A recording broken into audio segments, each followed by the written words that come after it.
India ಏನು collapse ಆಯ್ತು ಗುರು. ಅದು UAE ಜೊತೆಗೆ ಸಿಕ್ಕಾಪಟ್ಟೆ ಇಂಡಿಯಾ ಡ್ರಾ ಆರ್ಡರ್ ಅಲ್ಲಿ ಸಿಕ್ಕಾಪಟ್ಟೆ ಕೊಲ್ಯಾಪ್ಸ್ ಆಗೋದಂತೂ ಹೌದು. ಒಂದು ಸೂರ್ಯಕುಮಾರ್ ಯಾದವ್ ಅವರು ಒಂದು ಆಟ ಆಡದಿದೆ ಒಂದು 50 ರನ್ಸ್ ಕೂಡ ನನ್ನ ಪ್ರಕಾರ ಹೆಚ್ಚಾಗ್ತಾ ಇತ್ತು. ಅದು ಕೂಡ 100 ದಾಟ್ತಾ ಇದ್ರಲ್ಲಿಲ್ವಂತ ಅಷ್ಟು ಕಂಡೀಷನಲ್ ಹಾಕೊಂಡಿರೋದಂತೂ ಹೌದಾಗಿತ್ತು UAE ಜೊತೆಗೆ. ಅಷ್ಟು ಕ್ರಿಟಿಕಲ್ ಕಂಡೀಷನ್ ಅಲ್ಲಿ ನಮ್ಮ ಇಂಡಿಯನ್ ಟೀಮ್ ಬಂದಿರುವುದಂತೂ. ಯಾಕಪ್ಪ ಅಂತ ಕೇಳೋದಾದ್ರೆ yes UAE one of the best bowling spell ನ ಹಾಕಿರುವಂತದ್ದು. ಸ್ಟಾರ್ಟಿಂಗ್ ಅಲ್ಲಿ ಅಭಿಷೇಕ್ ಶರ್ಮಾ ಅವರು ಗೋಲ್ಡನ್ ಡಕ್. ಅಭಿಷೇಕ್ ಶರ್ಮಾ ಅವ್ರದ್ದು ಒಂದು ರೋಲ್ ಏನಪ್ಪಾ ಅಂತ ಹೇಳಿದ್ರೆ ಆಟ ಆಡಿದ್ರೆ 50 ಆರ್ 100 ರನ್ ಎಲ್ಲ 80 ಪ್ಲಸ್ ಹೊಡಿತಾರೆ. ಆ ದಿನ ಹಬ್ಬ ಆ ಟೀಮ್ಗಂತೂ ಕತೆ ಮುಟ್ಟೋಯ್ತು ಅಂತ ಹೇಳ್ಬೇಕು. ಇಲ್ಲ ಅಂತ ಹೇಳಿದ್ರೆ ಗೋಲ್ಡನ್ ಡಕ್. ಅದು ಬಿಟ್ಟು ಮತ್ತೆ ಏನೂ ಇಲ್ಲ ಅಭಿಷೇಕ್ ಶರ್ಮಾ ಅವ್ರದ್ದು. ಅದರ ನಂತರ ಇಶಾನ್ ಕಿಶನ್ ಅವರಂತೂ ವೆರಿ ಫಸ್ಟ್ ಬೋಲ್ ಇಂದನೇ ಅಟ್ಯಾಕಿಂಗ್ ಇಂಟೆಂಟ್ ಇಶಾನ್ ಕಿಶನ್ ಅವ್ರದ್ದು. ಸಿಕ್ಕಾಪಟ್ಟೆ ಹೈ ಪ್ರೆಷರ್ ಗೇಮ್ ಆದ್ರೂ ಕೂಡ ಅವ್ರು ಅದೇ ರೀತಿ ಹೌದು ಅವ್ರದ್ದು ಇಂಟೆಂಟ್ ಇರೋದೆ ಅದೇ ರೀತಿಯಾಗಿ ಹೊಡೆಯುವಂಥದ್ದು ವೆರಿ ಫಸ್ಟ್ ಬೋಲ್ ಇಂದ. ಆದ್ರೆ ಇಷ್ಟೊಂದು ಫಾಸ್ಟ್ ಆಟ ಆಡೋದು ಅದು ಸೂಕ್ತ ಅಲ್ಲ. ಏನಾದ್ರು ಪ್ರೆಷರ್ ಇರುವಂತ ಸಿಚುವೇಶನ್ ಪ್ರೆಷರ್ ಇರುವಂತ ಮ್ಯಾಚಸ್ ಗಳಲ್ಲ ಸಿಕ್ಕಾಪಟ್ಟೆ ಡೇಂಜರ್ ಅಂತಾನೆ ಹೇಳ್ಬೋದಾಗಿದೆ. ಆದ್ರೆ ಅವರ ಇಂಟೆಂಟ್ ಅವ್ರು ಆಟ ಆಡ್ತಾರೆ. ಆದ್ರೆ ಈ ಕಡೆ ಅಭಿಷೇಕ್ ಶರ್ಮಾ ಅವರಿಂದ ರನ್ಸ್ ಬರ್ತಾ ಇಲ್ಲ.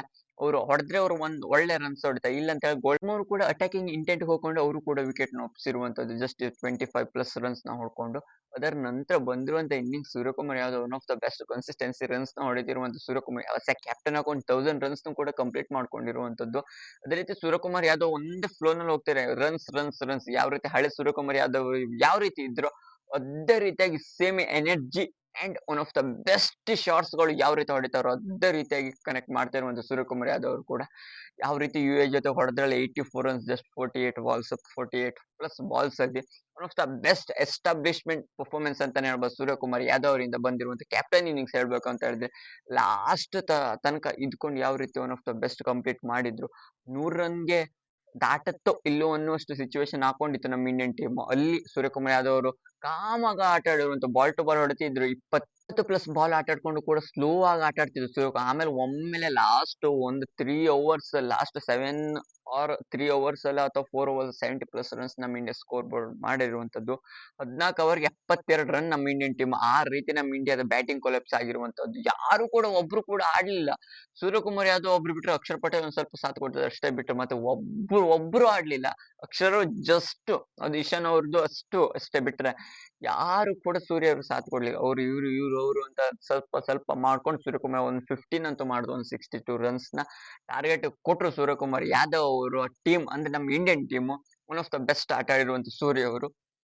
ಅಂಡ್ ಇದರ ನಂತರ ನಮ್ಮ ಇಂಡಿಯಾ ಬೋಲಿಂಗ್ ಸ್ಪೆಲ್ ಕೇಳ್ಬೇಕಲ್ಲ. ನಾ ಹೇಳಿದ್ದೆ UAE 100% ಬೌಲಿಂಗ್ ಹಾಕಿದ್ರೆ ನಮ್ಮ ಇಂಡಿಯಾದು 100% ಬೌಲಿಂಗ್ ಯಾಕಂದ್ರೆ ಅವ್ರು ಬಿದ್ದಿದೆ ಅಂತ ಹೇಳಿದ್ರೆ ನಮ್ದು ವಾಂಖೇಡೆ ಕೂಡ ಸ್ವಲ್ಪ ಸ್ಲೋ ಪಿಚ್ ಆಗಿರುವಂತದ್ದು UAE ಮ್ಯಾಚ್ ಅಲ್ಲಿ ನೋಡ್ಕೊಂಡು ಆಟ ಆಡ್ಬೇಕಾಗಿತ್ತು. ಸೂರ್ಯಕುಮಾರ್ ಯಾದವ್ ಯಾವ ರೀತಿ ಕಾಮಾಗಿ ಆಟ ಆಡೋದು ಸ್ಕೋರ್ ಬೋರ್ಡ್ ನ ನೋಡ್ಕೊಳ್ಬೇಕು. ಒಂದು ಫೈಟಿಂಗ್ ಟೋಟಲ್ ಗಂತೂ ನಮ್ಮ ಇಂಡಿಯನ್ ಟೀಮ್ ನ ತೆಗೆದುಕೊಂಡು ಹೋಗ್ಬೇಕು ಅಂತ ಹೇಳ್ಕೊಂಡಿದ್ದು ಸೂರ್ಯಕುಮಾರ್ ಯಾದವ್ ಅವರು ಲಾಸ್ಟ್ ತನಕ ಇದ್ಕೊಂಡು ಆಟ ಆಡೋದು. ಅಂಡ್ ಇಲ್ಲಿ ನಮ್ಮ ಇಂಡಿಯನ್ ಟೀಮ್ ನ ಬೌಲಿಂಗ್ ಸ್ಪೆಲ್ ಕಡೆ Harshdeep Singh one of the best 5 bowlers ಜೊತೆ ಹೋಗಿರುವಂತ ಯಾರಿಗೂ ಕೊಡ್ಲಿಲ್ಲ ಇವತ್ತು. ಶಿವಮ್ ದುಬೆಗೂ ಕೊಡ್ಲಿಲ್ಲ, ರಿಂಕು ಅವ್ರಿಗೂ ಕೊಡ್ಲಿಲ್ಲ, ಅಭಿಷೇಕ್ ಶರ್ಮಾ ಅವ್ರಿಗೂ ಕೊಡ್ಲಿಲ್ಲ. ಮೇನ್ ಮ್ಯಾಚ್ ಆಗಿರೋದ್ರಿಂದ ಯಾರು ಬೇಕೋ ಅವ್ರಿಗಷ್ಟೇ ಹರ್ಷದೀಪ್ ಸಿಂಗ್, ಮೊಹಮ್ಮದ್ ಸಿರಾಜ್, ಹಾರ್ದಿಕ್ ಪಾಂಡ್ಯ ಅವರು, ವರುಣ್ ಚಕ್ರವರ್ತಿ ಅವರು, ಅಕ್ಷರ್ ಪಟೇಲ್ ಅವ್ರ ಜೊತೆ ಹೋಗಿರುವಂತದ್ದು. ಅಂಡ್ ಇಲ್ಲಿ ಕೊಡ್ಬೋದ ಶಿವಮ್ ದುಬೆ, ರಿಂಕು ಸಿಂಗ್, ಅಭಿಷೇಕ್ ಶರ್ಮಾ ಅವ್ರ ತನಕನು ಸೂರ್ಯಕುಮಾರ್ ಯಾದವ್ ಅವರು ಕೂಡ ಹಾಕುವಂತ ಕೇಪಬಿಲಿಟಿ ಇರೋ 9 ಜನ ಇಶಾನ್ ಕಿಶನ್ ಒಬ್ರನ್ನ ಬಿಟ್ರೆ ಮತ್ತೆ ಎಲ್ಲರೂ ಕೂಡ ಹಾಕುವಂತ ಸಾಧ್ಯತೆ ಇರುವಂತದ್ದು. ಆ ರೀತಿ ನಮ್ಮ ಇಂಡಿಯಾದ ಬ್ಯಾಟಿಂಗ್ ಡೆಪ್ತ್ ಇರುವಂತ ತಿಲಕ್ ವರ್ಮಾ ಅವರು ಕೂಡ ಹಾಕ್ತಾರೆ. ಎಸ್ ಒಬ್ರೆ ಇಶಾನ್ ಕಿಶನ್ ಒಬ್ರೆ ಬಿಟ್ಟೆ ಪ್ಲೇಯಿಂಗ್ 10 ಪ್ಲೇಯರ್ಸ್ ಗಳು ಕೂಡ ಬೌಲಿಂಗ್ ಹಾಕುವಂತ ಸ್ಕಿಲ್ಸ್ ಇರುವಂತದ್ದು. ಒಟ್ಟಿನಲ್ಲಿ ನಮ್ಮ ಇಂಡಿಯನ್ ಟೀಮ್ ಡಾಮಿನೇಟ್ ಆಯ್ತು ಅಂದ್ರೆ ಡಾಮಿನೇಟ್ ಮಾಡ್ತಾ ಹೋದು UAE ಜೊತೆಗೆ. ಅದು ನಮ್ಮ ಇಂಡಿಯನ್ ಟೀಮ್ ಬುಡಕ್ ಬಂದದಂತೂ ಹೌದು. ಏನಾದ್ರು ಸೂರ್ಯಕುಮಾರ್ ಯಾದವ್ ಆಡದೆ ಇದ್ರೆ ಅಜೀಬ್ UAE ಜೊತೆ ಸೋಲುವಂತ ಪರಿಸ್ಥಿತಿ ನಮ್ಮ ಇಂಡಿಯನ್ ಟೀಮ್ಗೆ ಬರ್ತಾ ಇತ್ತು. ಇದೆಲ್ಲವನ್ನು ಕೋಚಸ್ ಗಳು ಥಿಂಕ್ ಮಾಡ್ಕೊಂಡು ನನ್ನ ಪ್ರಕಾರ ನೆಕ್ಸ್ಟ್ ಮ್ಯಾಚಸ್ಗೆ ಹೌದು ಫಸ್ಟ್ ಆಗೋದು ಒಳ್ಳೇದಾಯ್ತು. ಈ ರೀತಿ ಬ್ಯಾಟಿಂಗ್ ಕೊಲೆಪ್ಸ್ ಏನಾದ್ರು ಮಿಡ್ಲ್ ಅಲ್ಲಿ ಸೆಮಿಫೈನಲ್ ಫೈನಲ್ ಹೆಚ್ಚಿನದಾಗಿ ನಮ್ಮ ಇಂಡಿಯಾ ಯಾವಾಗ್ಲೂ ಬ್ಯಾಟಿಂಗ್ ಕೊಲೆಪ್ಸ್ ಆಗ್ತಿತ್ತು ಸೆಮಿಫೈನಲ್ ಫೈನಲ್ ಅಲ್ಲಿ. ಸ್ಟಾರ್ಟಿಂಗ್ ಮ್ಯಾಚ್ ಅಲ್ಲಿ ಆಗಿರೋದನ್ನ ಸ್ವಲ್ಪ ಕೋಚಸ್ ಗಳು ಎಚ್ಚೆತ್ಕೊಂಡು ಯಾವ್ಯಾವ ರೀತಿ ಆಟ ಆಡ್ಬೇಕು ಗೇಮ್ ಪ್ಲಾನ್ 100% ಕರೆಕ್ಟ್ ಆಗಿ ಹೇಳ್ಕೊಡ್ತಾರೆ ಅಂತ ನನ್ನ ಪ್ರಕಾರ ಅನಿಸ್ತು. ನಿಮ್ಗೆ ಅನಿಸುತ್ತೆ ಅನ್ನೋದನ್ನ ಕಮೆಂಟ್ ಮೂಲಕ ತಿಳಿಸಿ ಅಂತ ಹೇಳ್ತಾ ಇದಿಷ್ಟು ಇಂಡಿಯಾ ಅದೇ ರೀತಿ UAE T20 ಮ್ಯಾಚಸ್ ನಲ್ಲಿ ಯಾವ ರೀತಿ ಆಯ್ತು ನಮ್ಮ ಇಂಡಿಯನ್ ಟೀಮ್ ನ ಡಾಮಿನೇಟ್ ಅಂಡ್ ಕೊಡ್ತು ಯಾವ ರೀತಿ ಅನ್ನೋದನ್ನ ನಿಮ್ಗೆ ತಿಳಿಸ್ಕೊಳ್ಕೆ ವಿಡಿಯೋ ಮಾಡಿರೋದು. ನಿಮ್ಗೆ ವಿಡಿಯೋ ಇಷ್ಟ ಕಮೆಂಟ್ ಮಾಡಿ. ಇನ್ನು ಹೆಚ್ಚಿನ ಕ್ರಿಕೆಟ್ ಅಂಡ್ IPL ಇನ್ಫಾರ್ಮೇಶನ್ಗೋಸ್ಕರ ಚಾನಲ್ ಬೇಗ ಸಬ್ಸ್ಕ್ರೈಬ್ ಮಾಡ್ಕೊಳ್ಳಿ ಅಂತ ಹೇಳ್ತಾ ಸಿಗೋಣ ಮುಂದಿನ ವಿಡಿಯೋದಲ್ಲಿ.